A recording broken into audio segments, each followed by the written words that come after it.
आज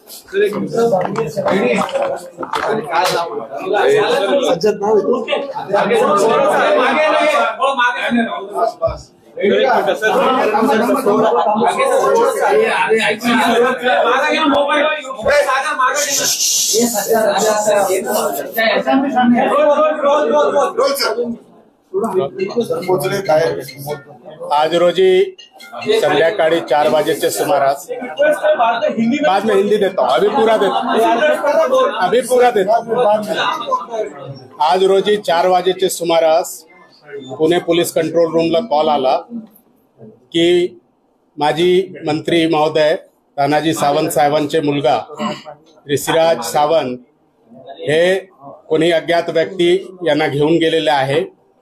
यानंतर लगेच सर्व यंत्रणा जे आहे से ऍक्टिव्हेट झाली आणि त्यानंतर सर्व माहिती घेतल्यानंतर हे फ्लाइट घेतला होता, एक चार्टर्ड फ्लाइट होती आणि ते फ्लाइट बँकॉकसाठी बुक करण्यात आली होती। या फ्लाइटचे नंतर ट्रॅकिंग आणि बाकीचे गोष्टी करून या फ्लाइट जे आहे आता पुणेमध्ये लँड झालेला आहे आणि सर्व जे 3 लोक होते जे पॅसेंजर तिन्ही आपल्याकडे आहे, तिन्ही सुखरूप आहे आणि या कोणत्या कारणासाठी हे लोक चालले होते याबद्दलची जे आहे ते विचारपूस आता करण्यात येत आहे।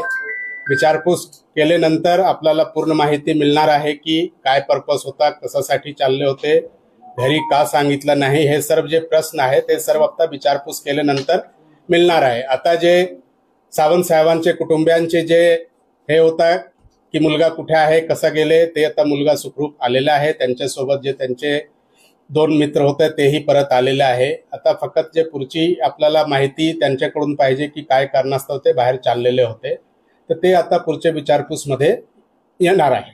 आता आपला काही प्रश्न असतील तर विचार। कुठे आहे? पुण्यामध्ये आलेला आहे, जे आहे आता सुखरूप आहे, एअरपोर्टवर आहे आणि आता ते जे आहे त्यांचे विचारपूस आणि बाकीचे जे गोष्टी आहेत ते चालू आहे। पुण्यामध्ये लँड झालंय हे फ्लाइट,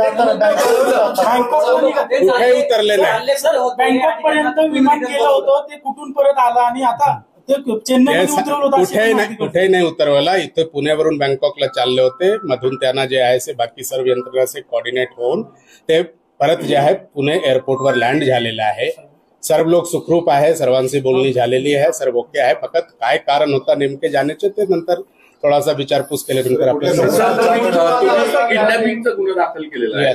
तर ते जे बरोबर लोक होते त्यांना आरोपी म्हणून ट्रीट करणार का त्यांची चौकशी करणार, काय करणार तेच आता चौकसी अंती काय क्लिअर होतो ते सर्व गोष्टीवर पुढच्या जे आहे तपास निर्भर करणार। तेच सांगतो ना, आता विचारपूस केल्यानंतर कळत आता जस्ट लँड झालेले आहे। 3 लोक आहे, त्यांच्यासोबत 2 लोक आहेत, म्हणजे ऋषिराज सोबत 2 लोक अजून आहे। घरगुती वाद होता किंवा असं नाही, काहीच नाही। मी तुम्हाला मगाशी सांगितलं सगळी भांडण काही माध्यमांमध्ये असं कळतंय की तुमच्या दोघांमध्ये काही वाद झाले होते आणि त्या वादामधून ते निघून गेलेले। मुलगा आज 30-32 वर्षाचा मुलगा झालेला आहे, त्याच्यामध्ये कधीही आमच्यात वाद नाही। आम्ही सगळे सांप्रदायिक पंथातले आहोत। रात्री व्यवस्थित गप्पा मारल्या, सकाळीही त्यानं पहाटे 3:30 वाजता अभिषेक केला। रुद्राभिषेक आज प्रदोष आहे आणि माझा पूजा चालू व्हायच्या अगोदर तो आला पटकन नेहमीसारखं कॅम्पसला निघून गेला। संपलं, वाद नाही किंवा काहीच नाहीये। म्हणून मी तुम्हाला मगाशी सांगितलं की त्याचे मित्र बरोबर आहेत, किडनॅपिंग असं मला म्हणता येणार नाही, मित्र बरोबर आहेत। पण नेमकं न सांगता विदाऊट एनी कम्युनिकेशन अचानक गेला कसा, याच्यासाठी आम्ही वरी होतो। मगाशी तेच बोललो तुम्हाला मी, आताही तेच सांगतोय। आता त्याच्याशी भेटल्यानंतर चर्चा केल्यानंतर नेमकं व्हॉट इज द फॅक्ट किंवा अचानक म्हणजे काय तुमची टूर ठरली किंवा न सांगता टूर ठरली, कारण 8-10 दिवसापूर्वीच तो दुबईला जाऊन आला होता। त्यामुळे सडन ऑफ परत लगेच कसं मग पप्पा रागवतील का किंवा काय असं काय आहे का ते एकदा चर्चा केल्यानंतरच मला कळेल। तुम्हाला मेसेज केला होता जाण्याच्या आधी? नाही, तुम्हाला कसं कळलं की तो गेलाय? तो ड्रायव्हर आला माघारी, दुसरी गाडी घेऊन गेला, त्या ड्रायव्हरकडनं कळलं म्हणून मी आलो। माझ्या थोरल्या मुलाला तो ड्रायव्हरनं सांगितलं की मी यांना घेऊन एअरपोर्टला चाललोय, तो मला सांगितलं। आम्ही दोघे एकाच ठिकाणी होतो, कॉर्पोरेट कात्रजच्या ऑफिसला आम्ही बसलो होतो।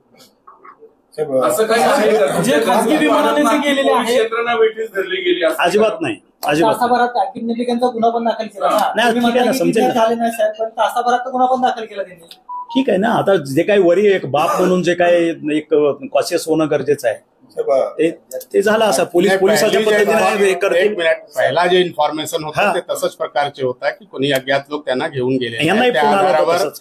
जे आहे ते FIR नोंदविण्यात आलेला आहे. आता पुढे जे यांचे तपासमध्ये जसा निष्पन्न होतील त्याप्रमाणे कारवाई तक्रार करण्यात दिली त्यांनी बघितलं होतं का? दाबून नेलं गाडीत अपहरणाचा नेलं, गुन्हा कसं इतका नेलं? फास्ट कसा कसं दाखल झाला? काय तासाभरात दिलं काय? कार होती, असं काय आता नाही. आपण एक missing एवढे दिवस आहे, एका- 14-12 वर्षाची एका माजी मंत्र्याचा मुलगा म्हणून यंत्रणांनी फास्ट हल्ली का? 24 तासापर्यंत जर तो घरी नाही आला तर त्यानंतर तुम्ही आपण अपहरणाचा गुन्हा दाखल जातो. केला. पहिली missing होती. एका तासाचा पोलीस गुन्हा कसा काय दाखल? एक एक करून इथे तसाच प्रकारची तक्रार होती की कोणी त्यांना घेऊन गेलेले आहे. पुढे आपल्याला माहिती मिळाली की ते एअरपोर्टवरून काही फ्लाईटमध्ये निघून गेलेले आहे. त्यामुळे हे सिरियसनेस पाहून की कुठे चाललंय काय चाललंय तातडीने नोंदवले गेले गुन्हा. कारण गुन्हा नोंदवल्याशिवाय जे आहे ते पुढच्या प्रोसेस होत नाही. त्यामुळे गुन्हा नोंदवण्यात आलेला आहे. आता पुढे जे आहे तपासामध्ये जसं प्रकारचे निष्पन्न होतील तसा गुन्ह्याची निर्गती होणार आहे. तुमच्या दोघांनी पळून नेलं असं काही आहे का सावंत साहेब? तुमच्या त्याच्या मित्रांनी त्याला पळून नेलं असं काही आहे का? मगाशी माझा इंटरव्ह्यू तुम्ही बघा. मी हेच म्हटलं त्याचे 2 मित्र आणि तो गेलेला आहे. न सांगता गेलेला आहे. मला ना त्यांच्या मिसेसला ना आईला ना भावाला विदाऊट एनी असं होत नाही. डेली आम्ही दिवसातनं 10 ते 15 वेळा बोलतो. बोलणं झालं नाही आणि अचानक त्याच्या ड्रायव्हरला माझ्या मुलाला फोन आला की मी त्यांना एअरपोर्टला सोडलं म्हणून तो माझ्याकडे आला केबिनला तिथंच कात्रजला की असं असं पप्पा तो एअरपोर्टला गेला तुम्हाला सांगितलं का? म्हणलं मला माहित नाही. म्हणून आम्ही दोघंही उठून परत कॅम्पसला गेलो. हे झालेलं तुम्हाला मगाशीच बोललेलं आहे. ड्रायव्हरने सांगितलं एवढ्या आरामात जाऊन त्याला सोडून आलं तर मग किडनॅपचा गुन्हा कसं काय दाखल झाला? कुठला? तुम्ही म्हणताय ना ड्रायव्हरने तुम्ही घरी सांगितलं. त्याच्याबरोबर मी मगाशी तुम्हाला बोललो की पोलीस स्टेशनला यांना कंट्रोल रूम आलं की दोघांनी त्याच्याबरोबर घेऊन त्याला गेलेले आहेत. कंट्रोलला आला. यांना फोन आला होता अगोदर कंट्रोलला काय काय फोन- आणि त्याच्यानंतर पोलीस स्टेशनला राहुल साहेब, असं तर काही कंट्रोलला फोन काय आला? कंट्रोल रूमला फोन आला की कोणी किडनॅप करून हे मुलगाला घेऊन गेलेलं आहे. त्यानंतर जे आहे ते बाकीच्या गोष्टी सुरू झाल्या आणि चुकी एअरपोर्टवरून ते गेले होते. बरोबर आहे. तर त्यामुळे तातडीने गुन्हा दाखल करणे गरजेचे होते. गुन्हा दाखल त्याच्याशिवाय करून activity पुढची होत त्याशिवाय नाही. बाकीची ऍक्टिव्हिटी होत नाही. कोणाला जर आपण इनिशियल स्टेजला थांबवण्यासाठी सांगितलं बाकी गोष्टी सांगितलं तर FIR शिवाय कुठल्या गोष्टी हलत नाही. त्यामुळे गरजेचे होते आणि नेमके मुलगा कुठे चालला होता काय कारणास्तव चालला होता हे सर्व जे आहे ते आपल्याला नंतर तपासमध्ये जे आहे ते निष्पन्न होईल. याचा अर्थ असा होतो दुसऱ्या की मुलाला वापस आणण्यासाठी सावंत साहेबांनी खोटा गुन्हा दाखल केला आणि अख्खी सिस्टीम वेठीस धरली असा एक आरोप होतो. हे आरोपचे आत्ताच्या वेळी काही अर्थ नाही आहे. कारण आता FIR होऊन आता ज्यावेळेपर्यंत ह्या मुलांची विचारपूस होत नाही बाकी गोष्टी होत नाही त्यावर काही भाष्य करणे योग्य होणार नाही. आता चांगली गोष्टी आहे. मुले लोक सर परत आलेले आहे. त्यांच्यासोबत जे आहे ते म्हणजे सुखरूप आहे. त्यांचे घरचे लोकांना थोडा रिलीफ मिळालेला आहे की म्हणजे आमचे मुलगा जे आहे ते परत आलेला आहे आणि बाकी आता तपास फिर्यादी कोण आहे? ते तुम्हाला FIR नंतर शेअर करू. जर चाटीने गेले तर ट्रेनचे पैसे भरले असतील. सर, माझं प्रश्न आहे, जे पैसे भरले गेले खासगी विमानाला 68 कुणाकडे पैसे भरले गेले? कोणाच्या अकाउंटवरनं ते पैसे भरले गेले? हेच सांगतो ना की हे फिर्याद जे आहे अननोन लोकांवर दाखल झालेली होती आणि बाकी जे आपण म्हणत आहे ते सर्व आता तपासमध्ये आम्हाला चेक करायचे आहे की काय झाले होते नेमके कोणतं कारण होते काय पैसे भरले नाही भरले सर तपासमध्ये. आता जस्ट आमचे प्रायोरिटी लक्ष होता की ते मुले जर परत आले तर आपल्या सर्वांसाठी सुखरूप आणून त्यांना जे आहे ते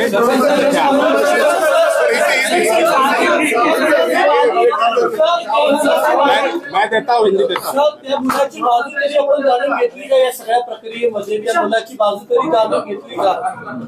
FIR अज्ञात लोकांवर दाखल झालेले. FIR काही नावानिशी दाखल झालेले नाही. काय कशा पद्धतीने ही सगळी यंत्रणा आली FIR झालं? सिरियसनेस घटनाक्रम कसा आहे सर? घटनाक्रम सांगितलं ना 4 वाजता फोन आला. नंतर बाकीच्या गोष्टी सुरू झाला. नंतर जे आहे ते FIR वगैरे देण्याचे पण प्रोसेस सुरू झाला. FIR घेतल्यानंतर बाकी जे आहे यंत्रणा हे कामाला लागले की हे लोक कुठे चाललेले आहे नेमके त्यांच्या मागे काय उद्देश आहे हे आपल्याला जाणून घेणे गरजेचे होते. मैं हूँ यही मराठी का